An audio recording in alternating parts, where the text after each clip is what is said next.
Ayan guys, ang latest ng ang aming mga nakitira sa aming kwarto guys, sa lugar namin, sa loob ng bahay.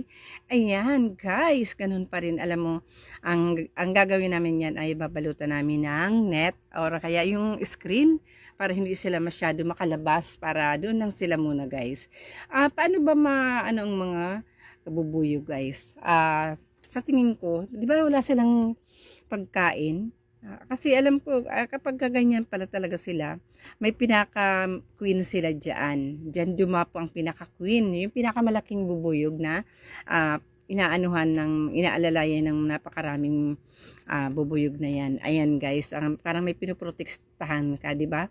Parang sa atin yan, yung pinaka-presidente natin, yun ang pinoprotektahan ng bawat mga sundalo. Parang yan din, ang queen na bubuyog, yan ang kanilang sinusunod, ang kanilang pinoprotektahan dahil yun ang pinakamalaking bubuyog sa kanila guys.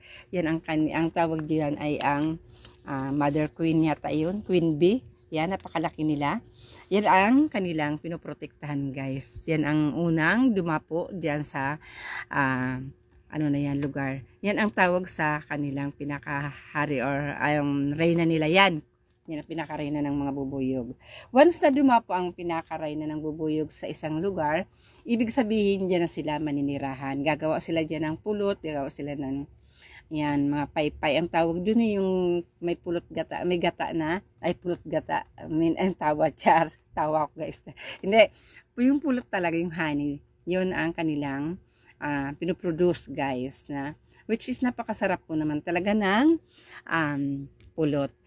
Hindi ko talaga ma-imagine na magkakaroon ng bubuyog dyan sa lugar namin dahil ito ay lungsod ng Parañaque guys. Dito sa amin ay wala talagang mga kahoy. Meron mang kahoy pero malayo sa aming lugar.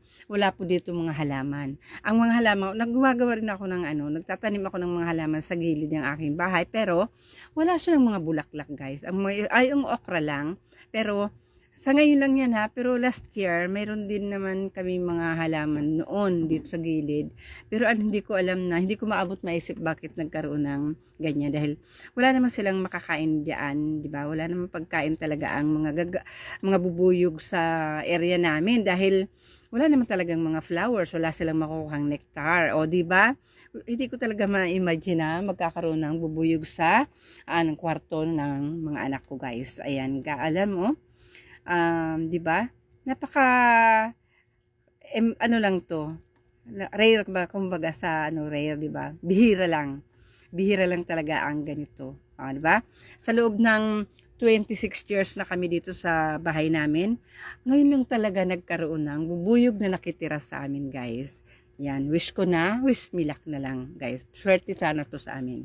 Thank you for watching. God bless.